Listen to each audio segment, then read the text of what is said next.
कुसुम, हम कह रहे हैं कि होगा, हम तुम्हारे साथ हैं ना। आओ आओ। साथ तो आप उस वक्त भी थे, लेकिन फिर भी। बस करो कुसुम, हम जानते हैं कि ये सब भूलना तुम्हारे लिए बहुत मुश्किल है।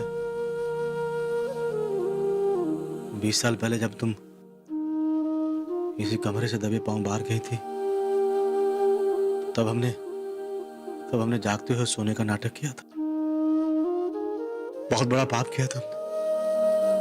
और उसी पाप की सजा 20 साल से हम भुगतते आ रहे हैं। तुम, मैं, रमा, कुसुम, आखिर कब तक हम तीनों अपने आप को सजा देते रहेंगे? कभी तो इस सजा का अंत करना होगा ना। आज इस सजा का अंत कर देते हैं। आओ, अंदर आओ कुसुम। आज हम कोई नाटक नहीं कर रहे हैं और ना ही कोई मजबूरी है हमारी। सिर्फ सच बोल रहे हैं। और सच ये है कि दिल से, मन से, कर्म से, वचन से हम तुम्हारे साथ हैं। हम तुम्हारा साथ निभाने की कसम खाते हैं और इन दोनों बच्चों को साक्षी मानकर हम वादा करते हैं कि हम तुम्हारा साथ कभी नहीं छोड़ेंगे। हम पर भरोसा रखो कुसुम, अब ये साथ मरते दम तक नहीं छूटेगा। आओ, अंदर आओ और फिर अपनी इस दुनिया में कदम रखो। आओ।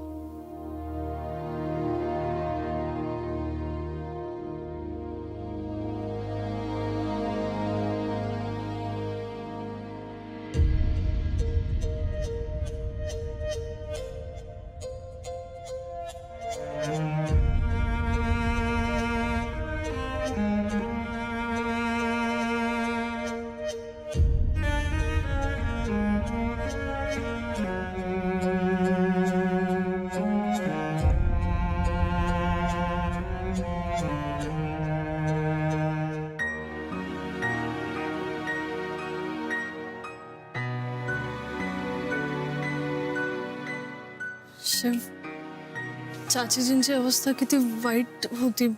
म्हणजे त्यांच्या डोळ्यात आधीची भीती स्पष्ट दिसत होती.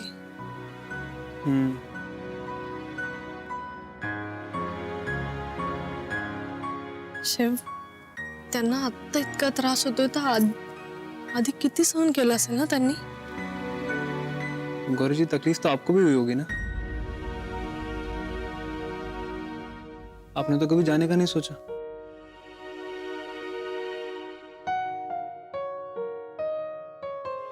मतलब गौरी जी, पहले दिन से ऐसी कई सारी बातें हुई हैं, ऐसे कई सारे मौके आए हैं जब आप घर छोड़ के जा सकती थी,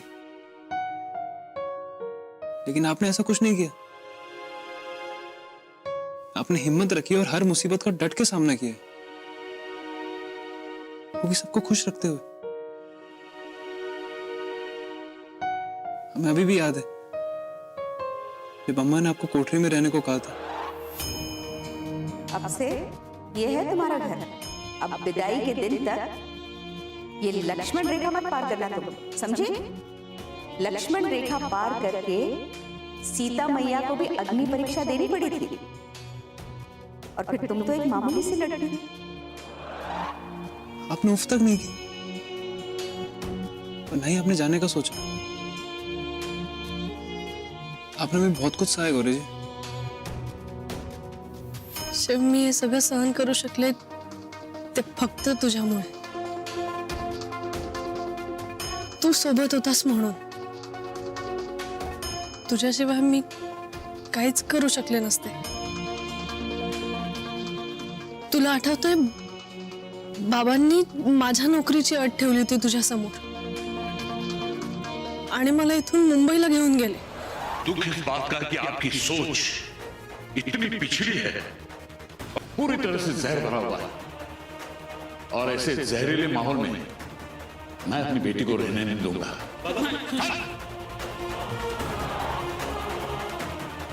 पार खचून गेले होते रे मी. 4 दिवस देतो तुला इथं आवरायला. आमच्याबरोबर मुंबईत जा, संसार थाट, नाहीतर गौरी लग्न कर. पण माझा तुझ्यावर पूर्ण विश्वास होता.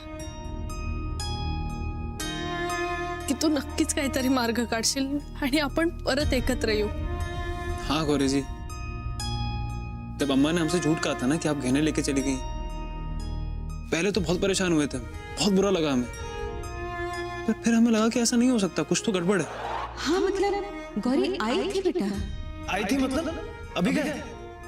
यहाँ से चली गई. अगर उसे यहाँ रहना नहीं था वो आई क्यों यहाँ पर? अपने कपड़े गहने लेने आई थी बेटा. लेकिन अम्मा के सामने कुछ कह नहीं पा रहे थे. अच्छा वो राम भैया ने हमारी हेल्प कर दी ना, पता नहीं क्या होता. देखो मुन्ना, कई बार देखी दिखाई बातों से भी आंखों को भ्रम पैदा होता है. कहना क्या चाहता था? हम ये कहना चाहते हैं कि इन सुनी सुनाई बातों पर भरोसा मत करो. गौरी से आमने सामने बैठकर बात करो. कैसे बात करे भैया? फोन करो उसे. गलती हमारी है, हमें तुम्हें पहले ही सब कुछ सच बता देना चाहिए. कौन सा सच? बात यह है मुन्ना कि उस दिन जब हम तुम्हारे पास से नीचे आए, तुमने देखा अम्मा सरला को डांट रही है. उसे कह रही है कि अगर उसने किसी को कुछ बताया तो उसे वापस उसके घर भेज देंगे. शिव, विसरून जाते सगळं.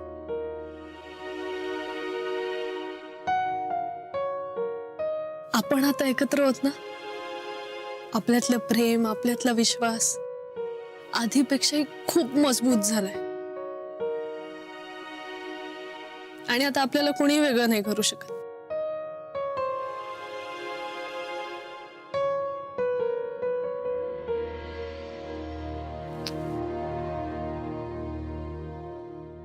थैंक यू गुरु जी, तुम्हें इतना प्यार करने के लिए.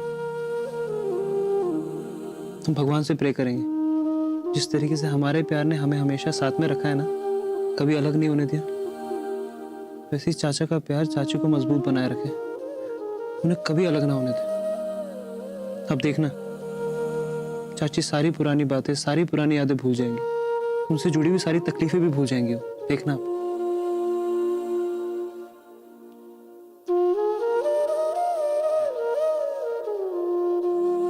किती वाजले? तुला ऑफिसला नाही जायचंय का? हाँ जाना तो है. तू लवकर आवर, मी नाश्ता घेऊन येते.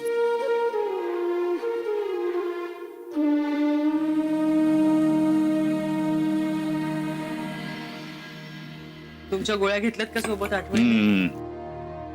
नाची तो रुमाल आणि पाकिट. थँक्यू. अरे तुम्हा दोघांचे डबे ठेवले होते मी इथे, घेतले ना? हो आई घेतले. तू नाश्ता नाही करत आहे? मी नंतर खाते.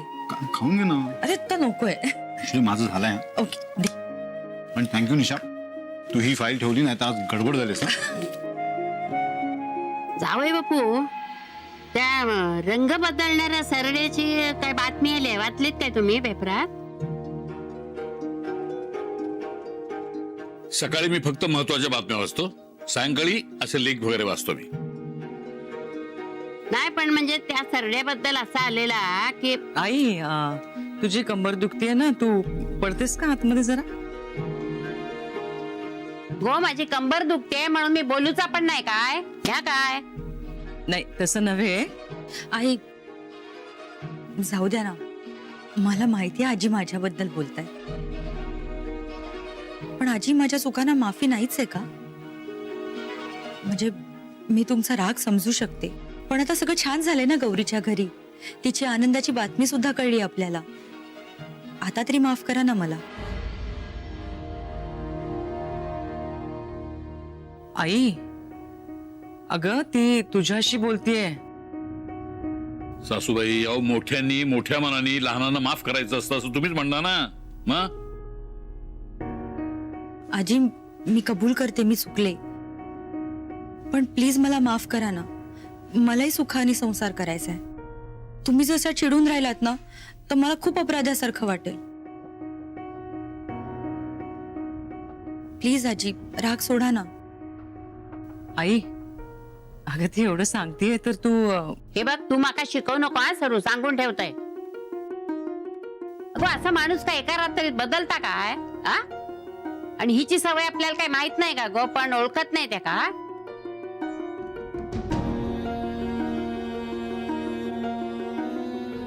हे बघ, या बाबतीत माका काय पण बोलूचा नाही.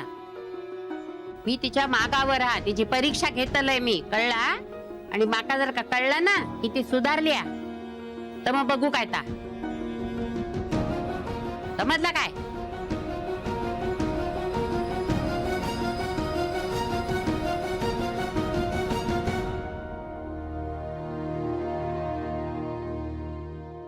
मी बोलेन तिच्याशी. ते हट्टी आहे ना जरा.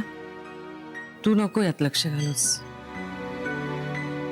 मुनाजी, अरे तुम्हाला उशीर होतो ना, जा तुम्ही हात पाक दे माझ्याकडे दे.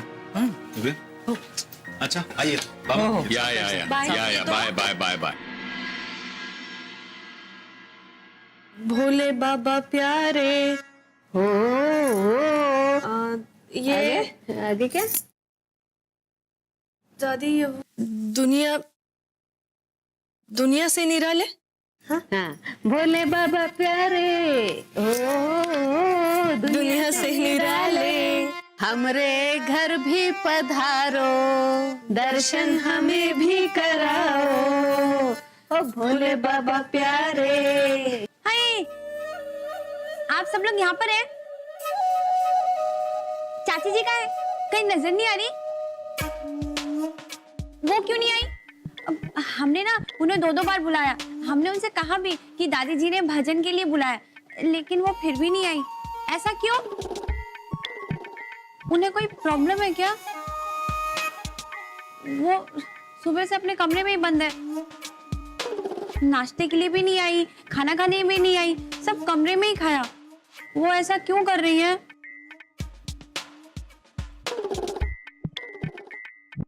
हालांकि हमने तो सोचा था कि जब चाची जी आ जाएंगी वो हमारे साथ किचन में काम करेंगी और ना हम उनसे नई नई डिशेस बनाना सीखेंगे. लेकिन ना वो नीचे आई, ना हमारी इच्छा पूरी हुई. कोई बात नहीं सरला, होगा. थोड़ा धीरज धरो. अच्छा ऐसा करो, रसोई का काम देख लो. हम अभी आते हैं. हाँ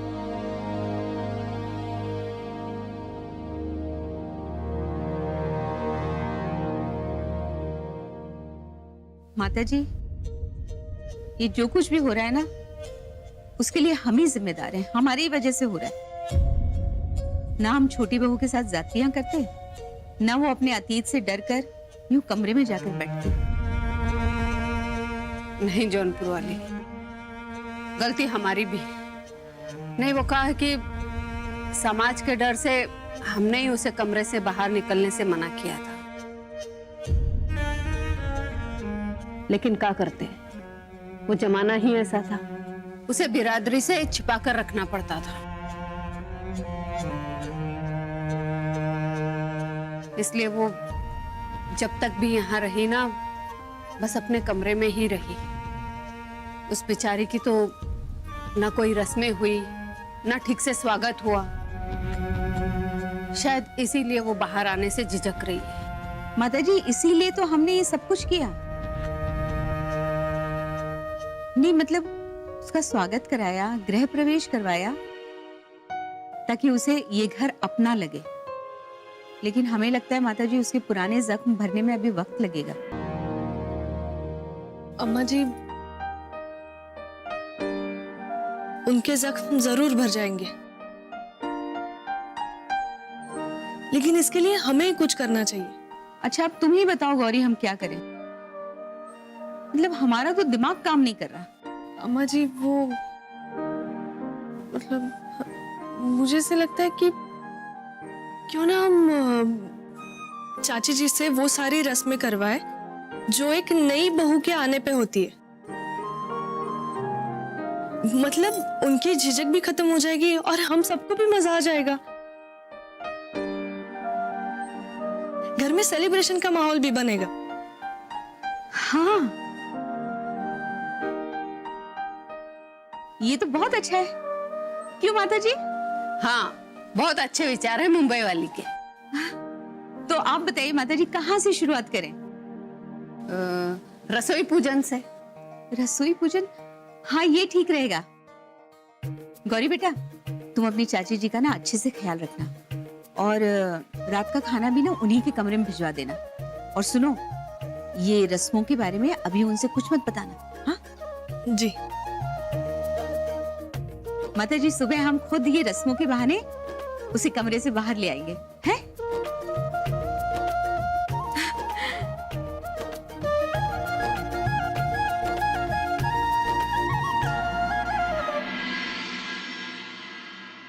सरला, लो ये डब्बा रखो। हाँ हाँ।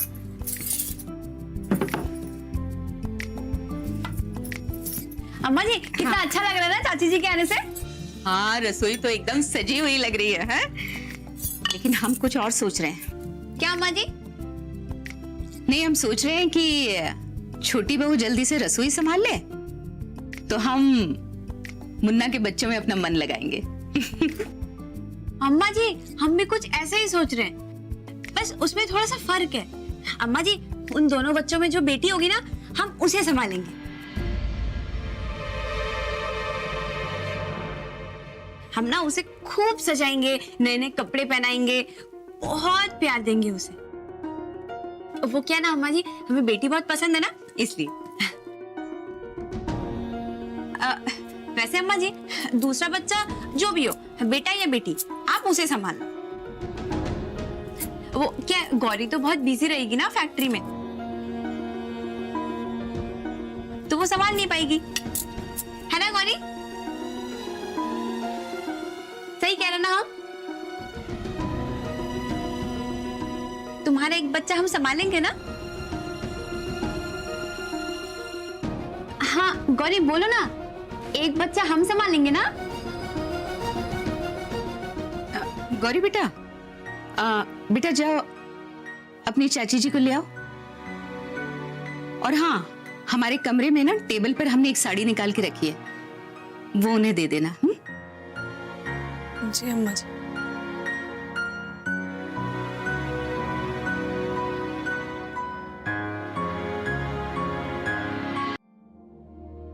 चाची जी ये लीजिए, ये साड़ी पहनकर तैयार हो जाइए, दादी जी ने आपको बुलाया।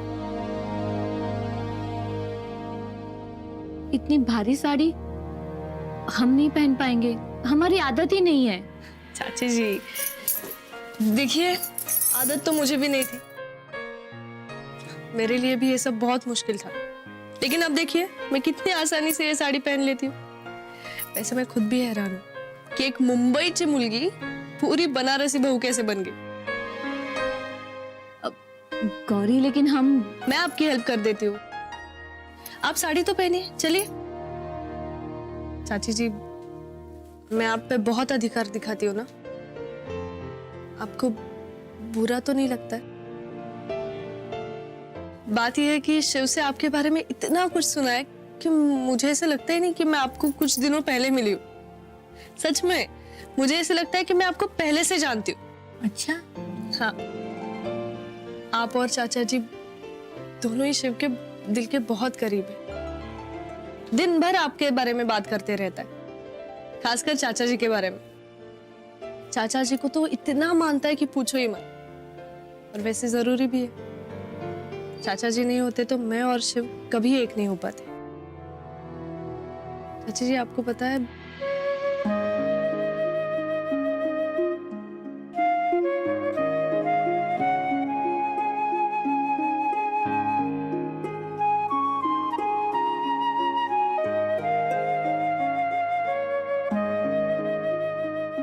और देखिए मैं आपके सामने हूं, इस घर की बहू बनकर।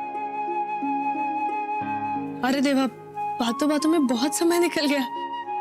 चाची जी आप ये साड़ी पहनकर जल्दी से तैयार हो जाइए, सब हमारी राह देख रहे हैं।